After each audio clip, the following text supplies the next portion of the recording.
बिस्मिल्लाहिर्रहमानिर्रहीम। वाद,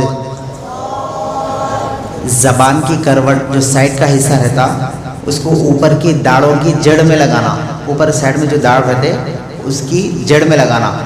वाद। तो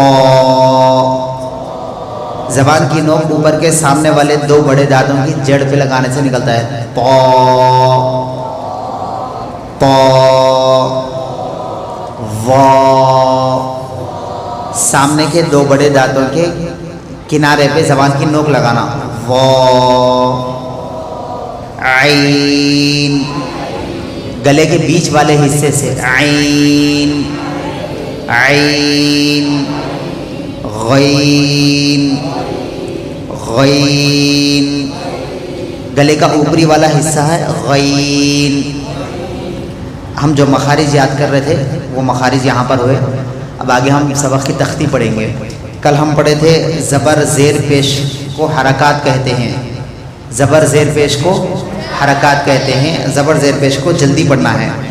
उसके आगे हम पढ़े थे अलिफ या वाव, इनको भी हुर्फ़े मद्दा की तरह थोड़ा खींच के पढ़ना। जहाँ पर भी या होता, वाव होता, अलिफ होता, उसको खींच के पढ़ना। इसी के साथ साथ खड़ा ज़बर, खड़ा ज़ेर, उल्टा पेश। खड़ा पेश नहीं रहता, खड़ा ज़बर, खड़ा ज़ेर, उल्टा पेश, इनको भी खींच के पढ़ना। जिस हर्फ पर भी खड़ा ज़बर आ जाता उसको भी खींच के पढ़ना। खड़ा ज़ेर आया तो उसको भी खींच के पढ़ना। उल्टा पेश आया तो उसको भी पढ़ना। या आया, अलिफ आया, या आया या वाव आया, इनको भी खींच के पढ़ना। कैसे पढ़ना? जैसे बा लिखा हुआ है कहीं पर, अलिफ अगर आ गया, बा अलिफ ज़बर बा, अगर ज़बर आ गया, बा अलिफ ज़बर बा,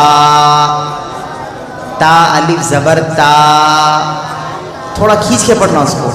ता अलिफ ज़बर ता। अभी दूसरी मिसाल है या की।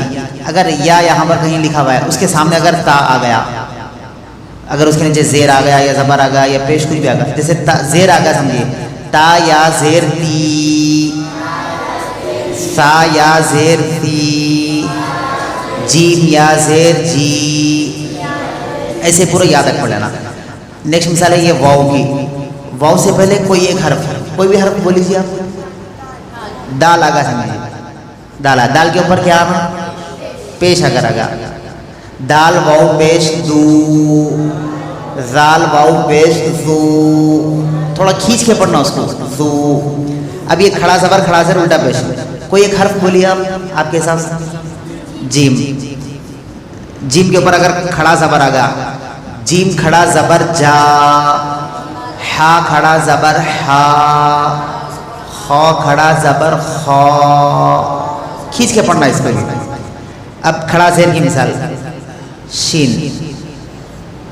शीन, इसके नीचे अगर खड़ी ज़ेर आ गई तो शीन खड़ा ज़ेर शी, उसके आगे स्वाद खड़ा ज़ेर सी, स्वाद खड़ा ज़ेर सी। नेक्स्ट मिसाल है उल्टा पेश की।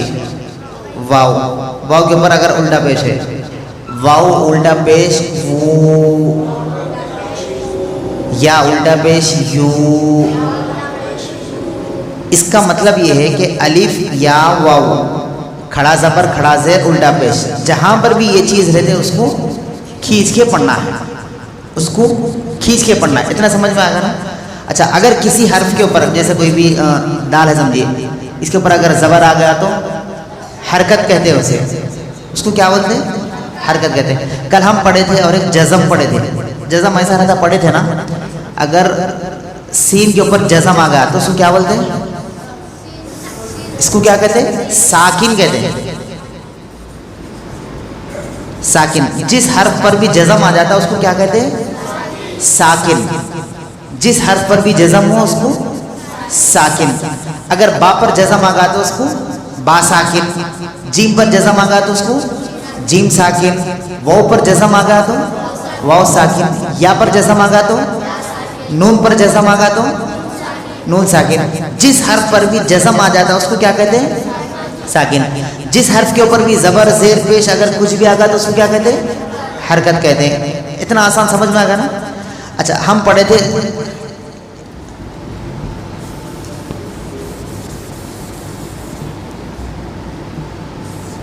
ये क्या है? ये पेश। दो जबर दो जेर दो पेश, दो जबर दो जेर दो पेश। अच्छा, एक जबर एक जेर एक पेश को क्या कहते हैं? हरकत कहते हैं। हरकत इंग्लिश में भी लिख देना ताकि आसानी से समझ में आ जाना। हरकत कहते हैं। एक जबर एक पेश को क्या कहते हैं? हरकत कहते हैं। दो जबर दो जेर दो पेश हो तो तनवीन, तनवीन कहते हैं उसको। जिस हर्फ पर भी जज़म हो उसको क्या कहते हैं? साकिन। इतना समझ में आएगा ना? जबर जेर पेश को हरकत कहते हैं, दो जबर दो जेर दो पेश को तनवीन कहते हैं, जिस हर्फ पर भी जज़म आगा उसको साकिन कहते हैं। अलिफ या वाव, खड़ा जबर खड़ा जेर उल्टा पेश, इन तीनों को भी थोड़ा खींचकर पढ़ना चाहिए।